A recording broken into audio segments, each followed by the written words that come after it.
जब अयोध्या में रामलला की मूर्ति में सांसें चलने लगी। ऐसा चमत्कारिक दृश्य महसूस करके साक्षात पुजारियों के भी रोंगटे खड़े हो गए। अभी जब इस घटना के पीछे का चमत्कार देखेंगे तो रामलला के दीवाने हो जाएंगे।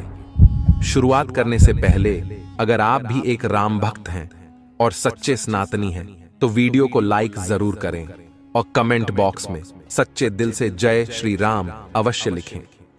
अयोध्या में रामलला की प्राण प्रतिष्ठा के एक दिन बाद राम मंदिर के द्वार खुलते ही 5 लाख से अधिक श्रद्धालु वहां एकत्र हुए। सुबह कुछ मौकों पर भीड़ ने बैरिकेड तोड़ दिए, जिससे भगदड़ जैसी स्थिति पैदा हो गई। लेकिन हर बार परिसर में और उसके आसपास तैनात 8000 मजबूत पुलिस दल ने भीड़ को नियंत्रित किया। प्रतिष्ठा समारोह से पहले 1.5 लाख से अधिक भक्त अयोध्या पहुंच गए थे और धर्मशालाओं में रह रहे थे। कुछ लोगों ने खुले आसमान के नीचे रात बिताई। उनका लक्ष्य था रामलला की प्राण प्रतिष्ठा के बाद पहली सुबह मंदिर के द्वार खुलते ही प्रवेश करना था। अब दोस्तों, एक ऐसे चमत्कार के बारे में हम आपको बताने जा रहे हैं जो साक्षात रामलला के गर्भगृह में हुआ है। आखिर किस तरह रामलाल की मूर्ति में सांस चलने लगी। आज की वीडियो में बड़े रहस्य से पर्दा उठने वाला है और यह चमत्कार साक्षात मुख्य पुजारी जी ने महसूस किए हैं। वीडियो को अंत तक देखें और इस चमत्कार को आप खुद महसूस करें। सत्येंद्र दास राम जन्मभूमि के मुख्य पुजारी हैं। वे आज से नहीं बल्कि पिछले 32 सालों से रामलला की पूजा करते आ रहे हैं। रामलला की पूजा के लिए उनका चयन 1992 में बाबरी विध्वंस से 9 माह पहले हुआ था। सत्येंद्र दास की उम्र अब 80 वर्ष हो चुकी है, लेकिन इसके बावजूद भी उनके स्थान पर रामलला की पूजा के लिए अन्य मुख्य पुजारी का चयन नहीं हुआ, बल्कि सत्येंद्र दास ही मुख्य पुजारी के रूप में नए मंदिर में राम जी की पूजा करेंगे। उन्होंने सन 1939 में घटित एक ऐसे चमत्कार के बारे में बताया जिसे देखने के बाद मुस्लिमों भी होश उड़ गए थे। ये घटना उस समय की है जब 23 दिसंबर 1939 में अचानक मस्जिद के अंदर रामलला की मूर्ति प्रकट हो गई। शहर का हर शख्स जल्दी से जल्दी राम जन्मभूमि की ओर जाना चाहता था। लोगों में कौतूहल था कि रामलला की जो मूर्ति रहस्यमय तरीके से विवादित मस्जिद में प्रकट हुई है वह दिखती कैसी है। तब कुछ मुस्लिम लोगों ने यह विरोध किया कि मूर्ति को रात्रि के समय कुछ हिंदुओं ने यहां पर गैर कानूनी तरीके से रख दिया है। तब सत्येंद्र दास भी उस आंदोलन का हिस्सा थे। उस समय वहां पर एक बहुत ही बूढ़ी महिला मौजूद थी जो हमेशा से ही रामलला को अपने बच्चों के रूप में देखती थी। जब उसने प्रकट हुई रामलला की मूर्ति को देखा तो उस बूढ़ी मां की आंखें ममता से भर गईं। उन्होंने रामलला की मूर्ति को अपने गोद में लिया और उन्हें दुलार करने लगी। उनकी आंखों में आंसू थे, मानो कई सालों बाद एक मां अपने बच्चे से पुनः मिल गई हो।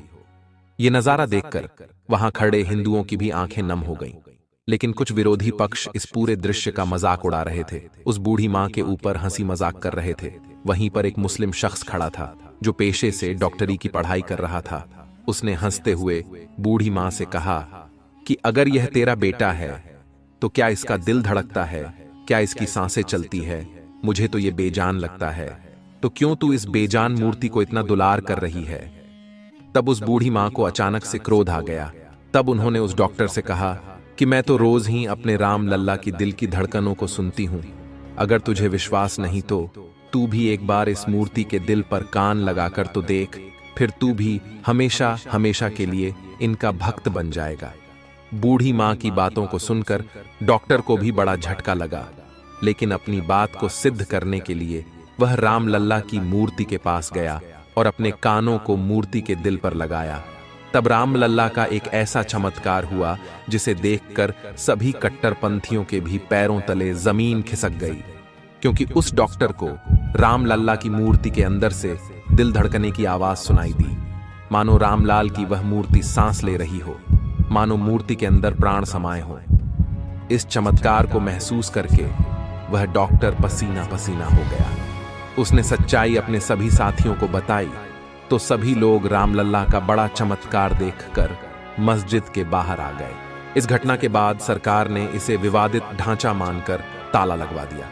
जिसके बाद सरकार ने 1 फरवरी 1986 को हिंदुओं को पूजा करने की इजाजत देते हुए ढांचे पर से ताला हटाने का आदेश दिया और आचार्य सत्येंद्र दास मुख्य पुजारी के तौर पर टेंट में रामलला का पूजन करने लगे।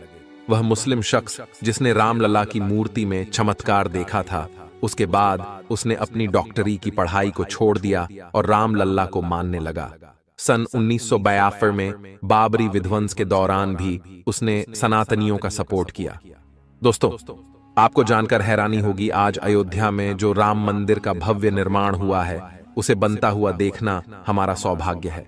लेकिन जिस सोने और संगमरमर के सिंहासन पर रामलला विराजित है, उसका निर्माण भी एक मुस्लिम व्यक्ति ने किया है। यह सुनकर आपको भी बड़ा झटका लगा होगा, लेकिन यह बात बिल्कुल सत्य है। विश्व हिंदू परिषद तथा मंदिर ट्रस्ट के पदाधिकारी अच्छी क्वालिटी की मार्बल और डिजाइनर के लिए कई मार्बल कारोबारी से मिले थे। आखिर में उन्होंने एक मुस्लिम कारीगर मोहम्मद रमजान को श्री राम मंदिर में डिजाइनर और श्री राणा मार्बल खद्दान का मार्बल लगाने का फैसला लिया था। इसके लिए शर्त रखी गई थी कि यह सारा काम गोपनीय रहेगा। मोहम्मद रमजान ने बताया कि उन्हें श्री राम मंदिर निर्माण के लिए डिजाइनर के रूप में कार्य करने का मौका मिला। इसके लिए मैं खुद को बहुत ही सौभाग्यशाली महसूस कर रहा हूँ। राम मंदिर निर्माण के फैसले से कुछ समय बाद ही एक बैठक का आयोजन किया गया था। बैठक में मोहम्मद रमजान को भी बुलाया गया था और मंदिर निर्माण के लिए जिम्मेदारी दी गई थी।